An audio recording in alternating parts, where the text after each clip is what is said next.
এখানে ভুল বোঝাবুঝির সুযোগটা নাই। এই একটা জিনিস খেয়াল করলে আমরা যে মূল্যটা নির্ধারণ করে দেই সেটা হচ্ছে লবণ মাখানো চামড়ার।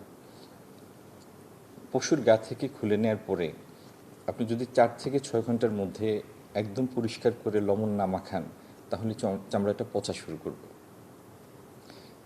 তো চামড়াটা নিয়ে এটি পরবর্তী ধাপে মনে করেন যিনি কুরবানি দিলেন তিনি কোথাও দান করলেন, অথবা তার কাছ থেকে চামড়া ব্যবসায়ীরা কিনে নিল। তারা কেন কিনবে? এটা নিয়ে ব্যবসা করার জন্য তো কিনবে। তো পচে যাওয়া জিনিস বা যেটি পচন ধরেছে সেটি তো কিনবে না। সেই জন্য বারবার আমরা বলেছি, এবং এই জিনিসটা নিশ্চিত করার জন্য মাদ্রাসায়, তারপরে অনেক ক্ষেত্রে অনেক ট্রেডার কাছে, মানে যেখানে হাব হয় আপনার সংরক্ষণ লবণ মাখায়, সেরকম জায়গায় সরকার বিনামূল্যে লবণ দিয়েছে। প্রায় 18 কোটি টাকার লবণ আমরা দিয়েছি সারা দেশে। একটি উদ্দেশ্য যে নির্ধারিত সময়সীমার মধ্যে যেন চামড়া পরিষ্কার করে লবণ মাখানো শুরু হয়। আর একবার লবণ ঠিকমতো মাখালে এটি 4-5 মাস ধরে সংরক্ষণ করা যায়।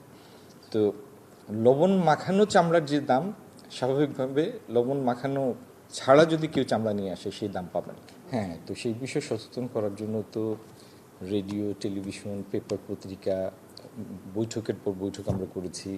জেলা প্রশাসন আবার মাদ্রাসার মোহতামিম শিক্ষকদের ডেকে নিয়ে প্রশিক্ষণের ব্যবস্থা করেছে। লক্ষ লক্ষ লিফলেট আমরা বিতরণ করেছি। এবং সারা দেশে ঈদের গতকাল ছিল ঈদের 2 দিন পর, তাই না?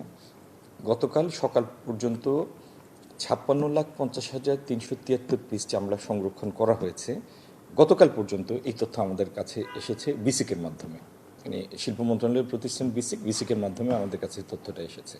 আমরা আশা করছি যে আগামী সপ্তাহ 10 দিন পরে পুরো চিত্রটা আমাদের কাছে পরিষ্কার। হাজারীবাগ থেকে যখন সাভারে আসে তখন একটা মানে ক্লিয়ার কেস অফ মিসম্যানেজমেন্ট ছিল, যে কারণে অনেকগুলি প্রতিষ্ঠান স্থানান্তর হওয়ার পরে ব্যবসায় শুরু করতে পারেনি। আর পুরো সেক্টরটার যারা পার্টিসিপেন্ট, যারা ট্রেনারি, এদের প্রত্যেকটা যদি আমরা আন্তর্জাতিক সনদ প্রাপ্ত হতো, এলজিডব্লিউ সনদ প্রাপ্ত হতো বা এলজিডব্লিউ গোল্ড হতো, তাহলে ভালো ক্রেতা যারা তাদের কাছে তাদের বিক্রির সুযোগ থাকতো। গার্মেন্টসে যেরকম কমপ্লায়েন্ট ফ্যাক্টরি না হলে ভালো বায়ারের কাছে যেতে পারে না, এখানেও তাই। যদি কমপ্লায়েন্ট না হয় ভালো ক্রেতা তার কাছে কিনবে না, আর ভালো ক্রেতা না কিনলে তো ভালো দামও পাবে না। এই অর্থমন্ত্রী মহোদয়ের বিষয়, অর্থ মন্ত্রণালয়ের বিষয় আমার পক্ষে সমীচীন হবে না। তবে এটুকু আমি বলতে পারি, আগামী বাজেট যেটি হবে সেটি ব্যবসা বান্ধব হবে, বিনিয়োগ সহায়ক হবে।